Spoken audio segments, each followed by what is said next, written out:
তিনটা গুরুত্বপূর্ণ ম্যান্ডেট বা কাজ হচ্ছে, আমরা যে হত্যাযজ্ঞ ফেলছে এই হত্যাযজ্ঞের বিচারটাকে এটা কারো জোরদার করা, এটাকে দৃশ্যমান করা। দু নম্বর যেটা হচ্ছে, ইতিমধ্যে জাতীয় ঐক্যমত কমিশন গঠিত হয়েছে। ঐক্যমত কমিশনের সাথে আমাদের আলাপ আলোচনা হচ্ছে। আমি মনে করি সরকারের যদি এবং ঐক্যমত কমিশনের যদি সুস্পষ্ট সদিচ্ছা থাকে, আগামী 1 মাসের মধ্যে পুরো আলাপ আলোচনাটা গুটিয়ে এনে যেখানে আমি ন্যূনতম ঐক্যমত সংস্কারের প্রশ্নে, রূপান্তরের প্রশ্নে, সে ব্যাপারে আমরা একটা একমত হয়ে জাতীয় সনদে আমরা স্বাক্ষর করতে পারি। যেসব প্রশ্নে ভিন্নতা আছে, দ্বিমত আছে, সেগুলো ওপেন এন্ডেড ডিসকাশন হিসেবে থাকবে।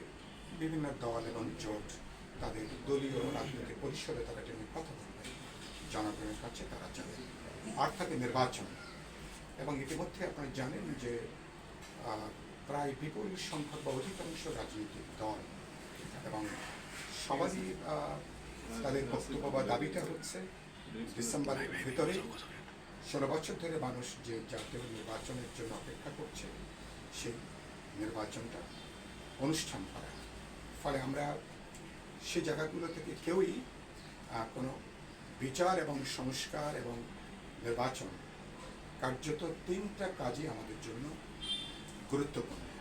তো আমি মনে করি সেই জায়গা থেকে আমরা পার্টি কেন্দ্রীয় কমিটি আলোচনা করেছে যে সরকারে যদি কাজের গতি আনা যায়, যদি রাজনৈতিক সদিচ্ছা থাকে, ডিসেম্বরের মধ্যে, এমনকি তারা আগেও ত্রয়োদশ জাতীয় সংসদের নির্বাচন অনুষ্ঠান সম্ভব। এটা নির্ভর করে সরকারের সিদ্ধান্তের উপরে, তাদের গতি তারা কতখানি বাড়িয়ে তুলবেন তার উপরে। আর আপনি খেয়াল করবেন যে ইতিমধ্যেই সেনাপ্রধান দুদিন আগে তিনি যে বক্তব্য দিয়েছেন, সেই বক্তব্যে বলতে পারেন এই এক ধরনের প্রতিফলন ঘটেছে। রাজনৈতিক দল এবং জনগণ সশস্ত্র বাহিনীর প্রধানের এই বক্তব্যকে তারা ইতিবাচক হিসেবেই তারা গ্রহণ করেছেন। এবং তারা একদিকে তারা যেমন এই নির্বাচনের ব্যাপারে তারা যে কথাটা আগে বলেছিলেন, পরশুদিন সে কথারই আরেকবার পুনরুক্তি সেখানে ফেলছে। এবং তারা আরেকটা গুরুত্বপূর্ণ যে বক্তব্য তারা দিয়েছেন যে আমাদের মানবিক করিডোরের মতো প্রশ্নগুলো বা আমাদের বন্দরকে বিদেশি কোম্পানির কাছে লিজ দেওয়ার যে প্রশ্নগুলো, ইত্যাকার গুরুত্বপূর্ণ যে প্রশ্নগুলো, এগুলো কেবলমাত্র নির্বাচিত সরকার, নির্বাচিত জনপ্রতিনিধিদের সিদ্ধান্ত গ্রহণ করতে পারে। আমার ধারণা রাজনৈতিক দল, জনগণ এই বক্তব্যটাকে ইতিবাচকভাবে এটাকে গ্রহণ করেছেন। সেদিক থেকে আমাদের জাতীয় স্বাধীনতা, সার্বভৌমত্ব, নিরাপত্তার সাথে যুক্ত যে প্রশ্নগুলো, আমি মনে করি সেগুলো নিয়ে এখন সরকারকে মাথায় বিবেচনা না নিয়ে এগুলো যদি কোনো প্রশ্ন ওঠে, ভবিষ্যৎ নির্বাচিত সংসদ বা নির্বাচিত সরকার রাজনৈতিক দলগুলোর সাথে আলাপ আলোচনা করে ভবিষ্যতে প্রয়োজন বোধে এই ব্যাপারে আমরা কী কী সিদ্ধান্ত নেব এবং প্রয়োজন বোধে এটা নিয়ে সিদ্ধান্ত নেওয়া যাবে। তো সরকারের প্রধান এজেন্ডার বাইরে যে এবং এগুলো তারা করতে যে সরকারের মধ্যে যে গুরুতর সমন্বয়হীনতা, এটাও খুব স্পষ্ট করে বেরিয়ে এসছে। এক এক উপদেষ্টা, এক এক বক্তা তারা এক এক ধরনের বক্তব্য তারা দিয়েছে। দুদিন আগে সরকারের হাই রিপ্রেজেন্টেটিভ তিনি যে কথাটা বললেন, তিনি একদিকে মানবিক করিডোর নেবার সিদ্ধান্তের কথাটা অস্বীকার করলেন, আবার বললেন যে মায়ানমারের আরাকানে খাদ্য পৌঁছানোর জন্য সেখানে প্যাসেজ দেওয়া নিয়ে তারা সেখানে আলোচনা করেছে। তো কোনটা করিডোর আর কোনটা প্যাসেজ, এটা বিরাট একটা বিতর্কের জন্ম দিয়েছে।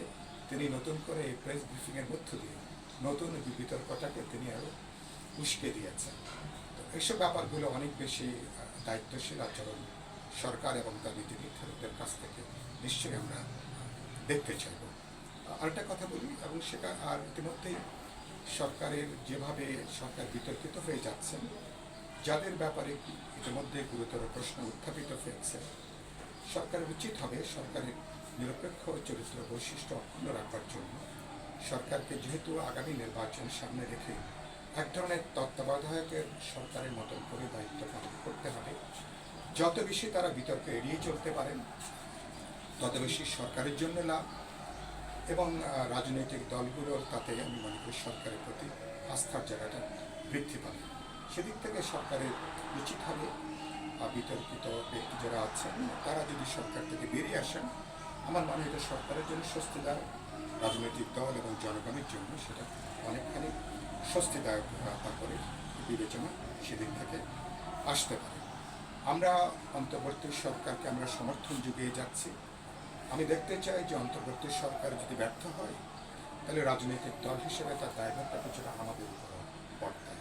সুতরাং আমরা দেখতে চাইব অন্তর্বর্তী সরকার তার প্রধান ম্যান্ডেট, তার প্রধান এজেন্ডার বাইরে যে এমন কোনো প্রসঙ্গ তারা অবতারণা করবেন না যে প্রসঙ্গ সরকারের উদ্দেশ্য নিয়ে প্রশ্ন ওঠে, সরকারের সাথে রাজনৈতিক দলগুলোর অপ্রয়োজনীয় দূরত্ব, একটা বিভেদ বৈরিতার সম্পর্কটা তৈরি হয়। আমরা তাদের প্রতি আমাদের যে সমর্থন, সেই সমর্থনটা আমরা অব্যাহত রাখতে চাই। কিন্তু আপনারা নিশ্চয়ই একমত হবেন, সরকারের কাজগুলো দেখছে কিন্তু সমর্থনটা নিশ্চয়ই শর্তহীন সমর্থন না। সরকার তার প্রধান যে ম্যান্ডেটগুলো আমি বলেছি, বিচার, সংস্কার এবং নির্বাচনের যে প্রশ্ন, তারা আমি আশা করব তারা সঠিক রাস্তায় থাকবেন এবং সেক্ষেত্রে সরকারের সঙ্গে রাজনৈতিক দলগুলোর যদি একটা জীবন্ত যোগাযোগ থাকে, বোঝাপড়া থাকে, যেটাকে আমি প্রায় বলি একটা অর্গ্যানিক এনগেজমেন্ট যদি থাকে, তাহলে সরকারের উদ্দেশ্য নিয়ে কিন্তু কোনো প্রশ্ন উঠবে না। সেজন্য আমি যেটা বলতে চাই যে সরকার তাদের মধ্যে কাজ করতে গেলে ভুল হতে পারে, কাজ করতে গেলে সেখানে অনেক ত্রুটি দুর্বলতা হতে পারে। সরকারের সদিচ্ছা নিয়ে আমাদের বড় কোনো প্রশ্ন নেই। হ্যাঁ, তাদের অভিজ্ঞতা নিয়ে, দক্ষতা নিয়ে অথবা দূরদর্শিতা নিয়ে হয়তো প্রশ্ন থাকতে পারে। তো 10 মাস পার হয়েছে, কিন্তু এখন পর্যন্ত আমরা কিন্তু বিচারের ব্যাপারে সুস্পষ্ট কোনো দৃশ্যমান অগ্রগতি দেখছি। সংস্কারের ব্যাপারে ইতিমধ্যে অনেক মাস পার হয়েছে, আমরা এখনও কিন্তু সে ব্যাপারে বলতে পারি দৃশ্যমান কোনো কার্যকারিতা দেখছে না। আর নির্বাচনের ব্যাপারে যেটা রাজনৈতিক দলগুলো বলেছেন, সরকারের প্রধান স্টেক হোল্ডার তো রাজনৈতিক দলগুলো, সুতরাং তাদের চিন্তা বিবেচনাগুলোকে সরকার বিবেচনার মধ্যে নেবেন এবং সেভাবে আমি মনে করি সরকার যদি রাজনৈতিক দলগুলোকে আশ্বস্ত করতে পারে, জনগণকে আস্থা দিতে পারে, তাহলে এখনকার যেটা অস্বস্তিকর পরিবেশ তৈরি হয়েছে সেই জায়গা থেকে জাতি হিসেবে আমরা বেরিয়ে আসতে পারি। আমরা আমাদের অভ্যুত্থানের মধ্য দিয়ে ঐতিহাসিক সম্ভাবনা তৈরি হয়েছে। আমাদের কারো অতিকথন, আমাদের কারো বাড়াবাড়ি, কারো হটকারিতার জন্য এবং আমাদের কারো কোনো ব্যক্তিগত গোষ্ঠীগত এজেন্ডার জন্য এই অভ্যুত্থানের অর্জন কোনোভাবে যাতে বিনষ্ট না হয়, সেটাকে আমাদের রক্ষা করা দরকার। শেষে যেটা আমাদের কেন্দ্রীয় কমিটি আলোচনা করেছে, নানা প্রশ্নে আমাদের মধ্যে বিতর্ক থাকবে, দ্বিমত থাকবে, একটা বহুত্ববাদী সমাজে বিতর্ক থাকবে, আলাপ আলোচনা থাকবে, কিন্তু আমরা আমাদের স্বাধীনতা, সার্বভৌমত্ব, জাতীয় নিরাপত্তার প্রশ্নে একই সাথে আমাদের ভোটাধিকার, আমাদের নিরপেক্ষ বিশ্বাসযোগ্য নির্বাচন, বিচারগুলি এবং গণতান্ত্রিক উত্তরণের জন্য সংস্কারের প্রশ্নগুলি, এই সমস্ত প্রশ্নে ব্রডলি আমাদের মধ্যে একটা চিন্তার ঐক্য জায়গাটা আছে। আমি মনে করি আলোক আলোচনাটা হবে ঐক্যটা কত বেশি বাড়িয়ে তোলা যায়, ঐক্যটাকে কত বেশি এটাকে আমরা কার্যকারী করে তুলতে পারি। সেক্ষেত্রে সরকার তাদের যেহেতু বিশেষ কোনো এজেন্ডা থাকবার কথা না, সরকারের নিরপেক্ষতা যদি নিশ্চিত হয়, আমি বিশ্বাস করি সামনে গণতান্ত্রিক উত্তরণের চ্যালেঞ্জ যেগুলো আছে, আমরা ঐক্যবদ্ধভাবে সেই চ্যালেঞ্জ আমাদের পক্ষে মোকাবেলা করা সম্ভব।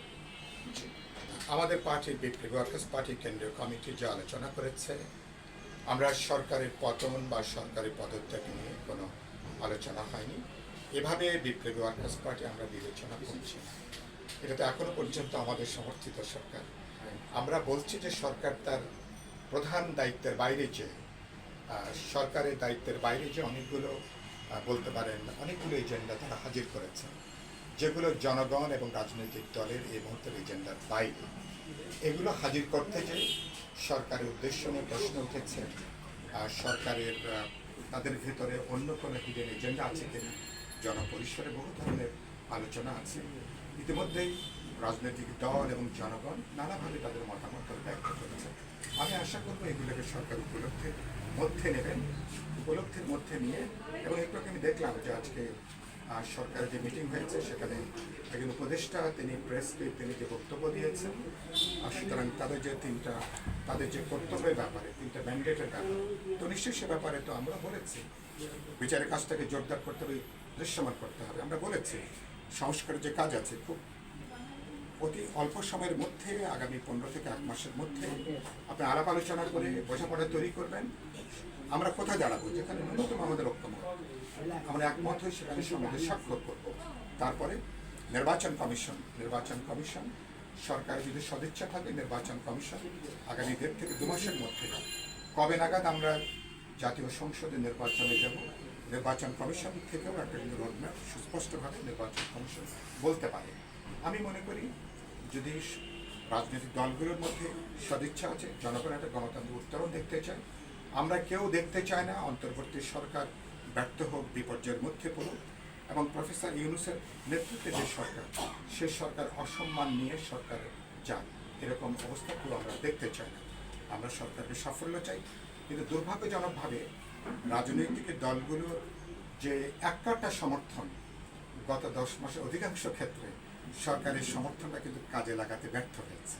কারণ এরকম একটা সমর্থন কিন্তু অতীতের খুব কম সরকারের ভাগ্যেই কিন্তু হয়েছে। এরকম একটা জনগণ এবং দলগুলোর এরকম একটা বিশাল সমর্থন, সরকার উচিত হবে রাজনৈতিক দলগুলোর সমর্থনটা এর যে তাৎপর্য, এটাকে উপলব্ধির মধ্যে নেওয়া এবং এই সমর্থনটাকে রাজনৈতিক দলগুলোর দুর্বলতা হিসাবে বিবেচনা না করা। তাহলে বিদ্যমান যে সংকট আছে, আমি বিশ্বাস করি সেই সংকট আমরা কাটিয়ে উঠতে পারবো, এবং গত কদিন ধরে যে অস্বস্তিকর অবস্থা তৈরি হয়েছে সেখান থেকে কাটিয়ে উঠে আমরা আগামী 1.5 মাস পরে আমরা জুলাই অভ্যুত্থানের আমরা 1 বছর পূর্ণ হব।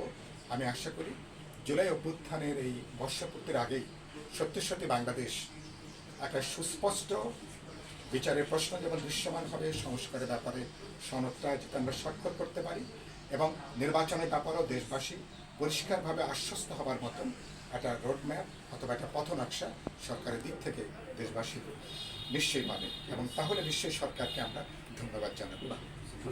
Thank you.